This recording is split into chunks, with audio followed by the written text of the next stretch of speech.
പറഞ്ഞാൽ ഇപ്പോൾ ഇവിടെ നിൽക്കുമ്പോൾ ഒരു കോണോമ്പാട അങ്ങാടിയിൽ ഇരിക്കുന്ന ഒരു പ്രതീതിയാണ് എനിക്കിവിടെ തോന്നുന്നത്.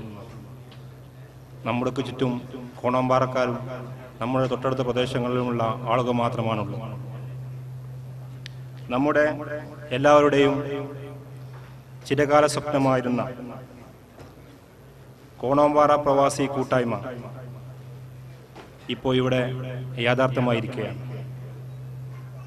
നമ്മുടെ തൊട്ടടുത്ത പല പ്രദേശങ്ങളിലും അവർക്കുള്ളതുപോലെ ഒരു കൂട്ടായ്മ കാണുമ്പോൾ നമ്മൾ അതിനെ വളരെ അസൂയയോട് കൂടിയാണ് നമ്മളെല്ലാവരും നോക്കിക്കണ്ടിരുന്നത്.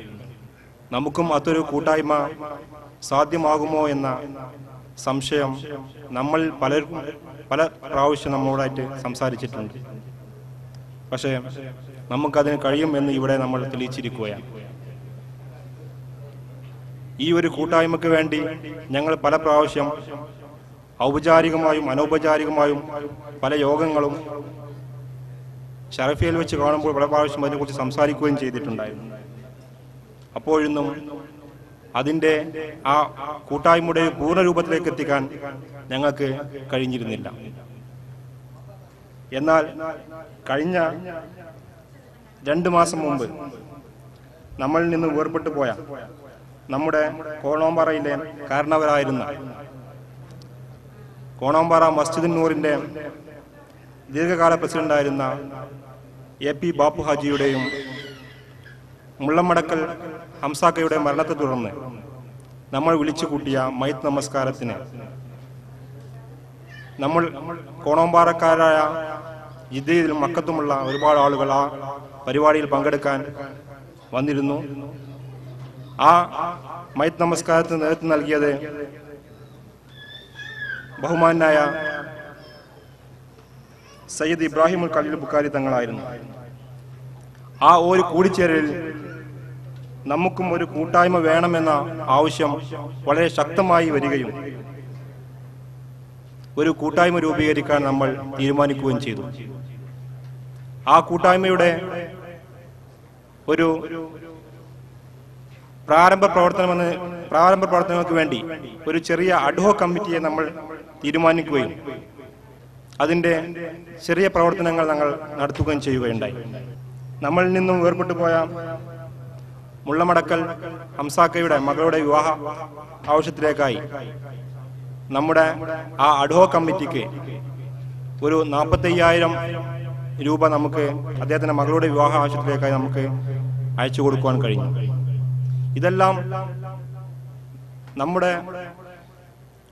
നമുക്കൊരു കൂട്ടായ്മയിൽ കൂടി മാത്രമേ ഇതെല്ലാം സാധ്യമാവുകയുള്ളൂ.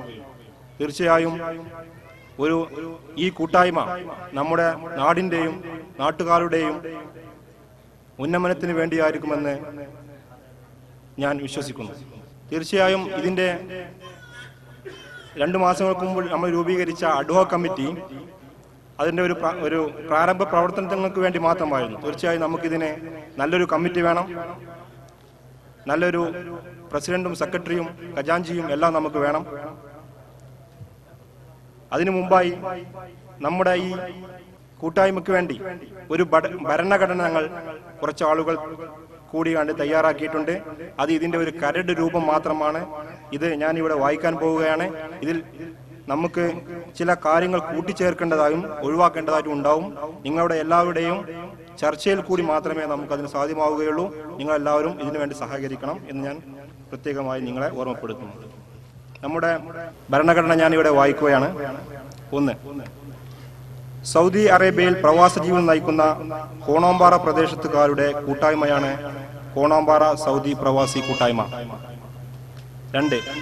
കോണോമ്പാറ പ്രദേശത്ത് സ്ഥിരതാമസക്കാരാവുകയോ പ്രവർത്തന മേഖലയായോ ജോലി, ബിസിനസ്, പഠനം, കുടുംബബന്ധം മുഖേനയോ കോണോമ്പാറ പ്രദേശവുമായി ബന്ധവും സൗദിയിൽ പ്രവാസ ജീവിതം നയിക്കുന്നവർക്ക് മാത്രമേ കോണോമ്പാറ സൗദി പ്രവാസി കൂട്ടായ്മയിൽ അംഗങ്ങളാവാൻ സാധിക്കുകയുള്ളൂ.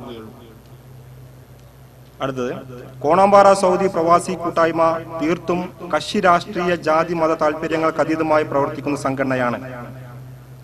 നാടിൻ്റെയും നാട്ടുകാരുടെയും ക്ഷേമവും പുരോഗതിയും മാത്രം ലക്ഷ്യമാക്കി പ്രവർത്തിക്കുന്ന സംഘടനയാണ് കോണാമ്പാറ സൗദി പ്രവാസി കൂട്ടായ്മ.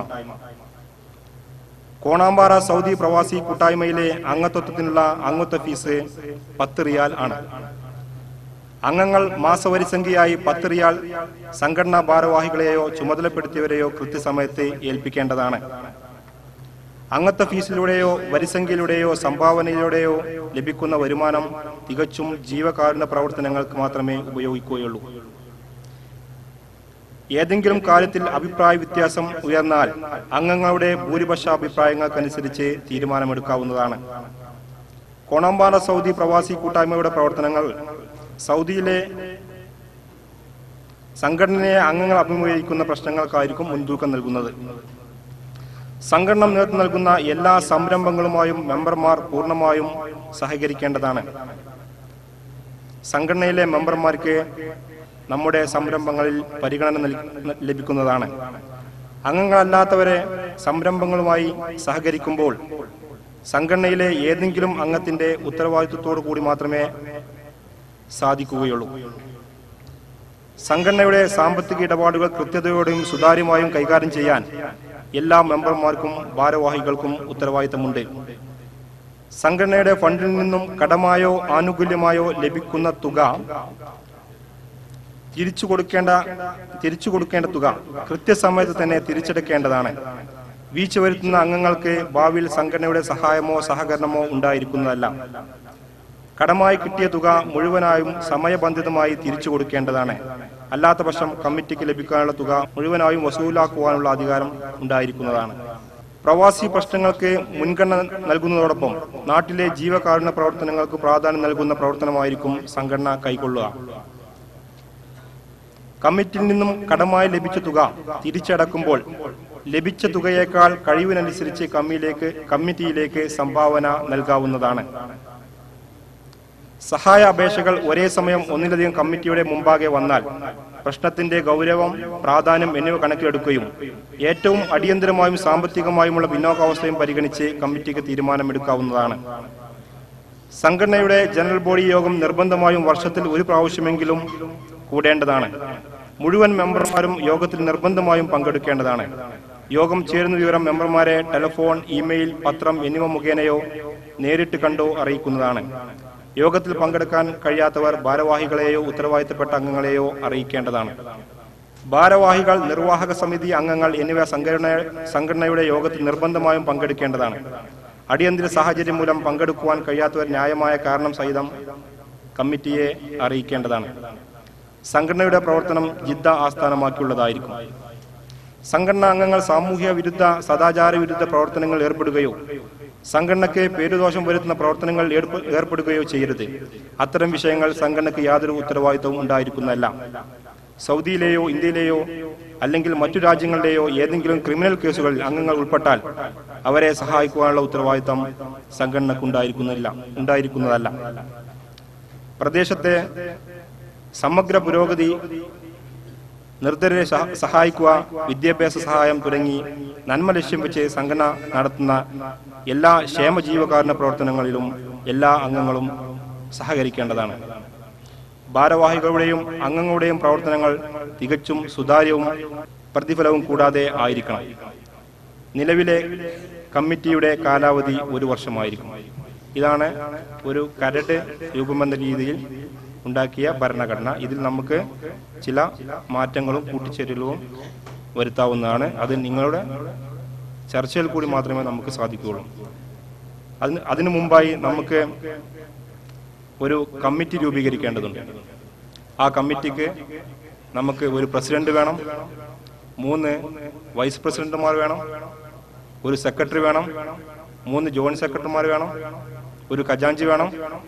ഇതിന്റെ എല്ലാ പ്രവർത്തനങ്ങൾ നിയന്ത്രിക്കുന്ന കുറച്ച് രക്ഷാധികാരികൾ, ഏറ്റവും കുറഞ്ഞത് 5 രക്ഷാധികാരികളെയും നമ്മൾ തിരഞ്ഞെടുക്കേണ്ടതുണ്ട്. അതുപോലെ തന്നെ ഇതിന്റെ കാര്യങ്ങൾ നടത്താൻ വേണ്ടി ഒരു എക്സിക്യൂട്ടീവ് കമ്മിറ്റിയും നമുക്ക് തീരുമാനിക്കേണ്ടതുണ്ട്. ഇത് പൊതുവായ ചർച്ചയിലേക്ക് ഞാൻ വിടുകയാണ്. അൽഹംദുലില്ലാഹ്.